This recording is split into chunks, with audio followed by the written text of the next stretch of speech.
Hello दोस्तों, नमस्कार, प्रणाम, जय श्री राम, जय श्री कृष्णा, राधे राधे। दोस्तों, आप सब कैसे हैं? आशा करते हैं अच्छे होंगे, स्वस्थ होंगे, मस्त होंगे। दोस्तों, हम एक पति पत्नी का नोक झोंक कहारवा गीत सुनाने जा रहे हैं। हमारा यह कहारवा गीत कैसा लगा कमेंट बॉक्स में अपनी राय जरूर बताइए दोस्तों। जय श्री कृष्णा, राधे राधे।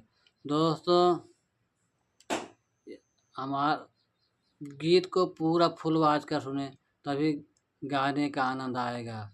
एक पत्नी पति से मिलना या बात करना चाहती है, उसे किन किन परेशानियों का सामना करना पड़ रहा है, आओ हम सब इस गीत के माध्यम से सुने।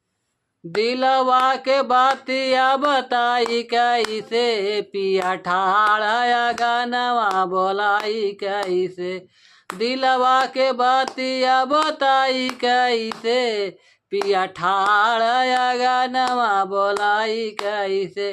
पिया ठाड़ा गानवा बोलाई कैसे। पिया ठाड़ा गानवा बोलाई कैसे। चूड़ी खाने का उबई सासू जानी जाई हैं। चूड़ी खाने का उबई सासू जानी जाई हैं। चूड़ी खाने का उबई सासू जानी जाई हैं। माथवा के बेदिया देखाई कैसे।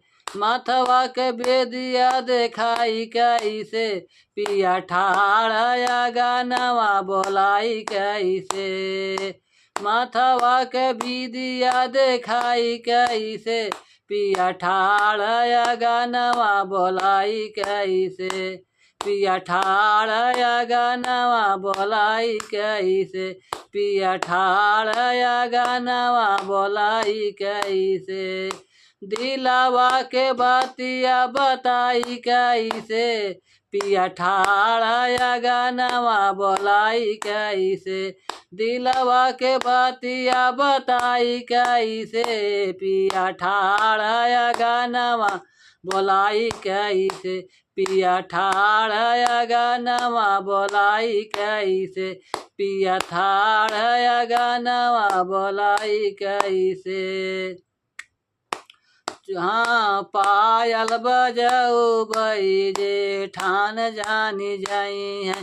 पायल बजाई जेठानी जानी जाई हैं। पायल बजाई जेठानी जानी जाई हैं। हाँ, ओठवा के लालिया देखाई कैसे।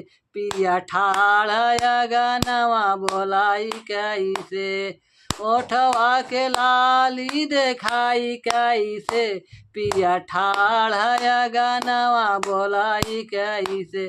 पिया ठाड़ा गानवा बोलाई कैसे। दिलवा के बातिया बताई कैसे। पिया ठाड़ा गानवा बोलाई कैसे। दिलवा के बातिया बताई कैसे। पिया ठाड़ा गानवा बोलाई कैसे। पिया ठाड़ा गानवा बोलाई कैसे। पिया ठाड़ा गानवा बोलाई कैसे। दिलवा के बातिया बताई कैसे। पिया ठाड़ा गानवा बोलाई कैसे। पिया ठाड़ा गानवा बोलाई कैसे। मरबई सनकारी ननद जानी जाई हैं। मरबई सनकारी ननद जानी जाई हैं। मरबई सनकारी ननद जानी जाई हैं। मरबई सनकारी ननद जानी जाई हैं। घूंघटा उठाई के देखबै कैसे। घूंघटा उठाई के देखबै कैसे। पिया ठाड़ा गानवा बोलबै कैसे। घूंघटा देखाई के बोलबै कैसे। पिया ठाड़ा गानवा बोलबै कैसे। पिया ठाड़ा गानवा बोलबै कैसे।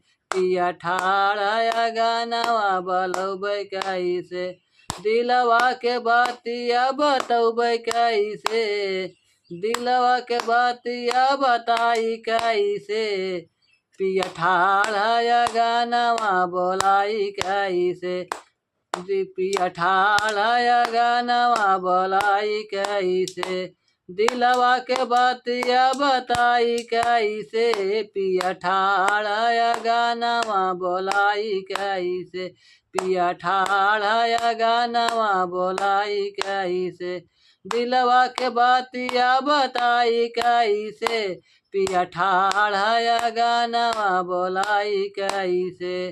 दोस्तों, हमारा कहारवा गीत कैसा लगा कमेंट बॉक्स में अपनी राय दीजिए दोस्तों। जय श्री कृष्ण, राधे राधे।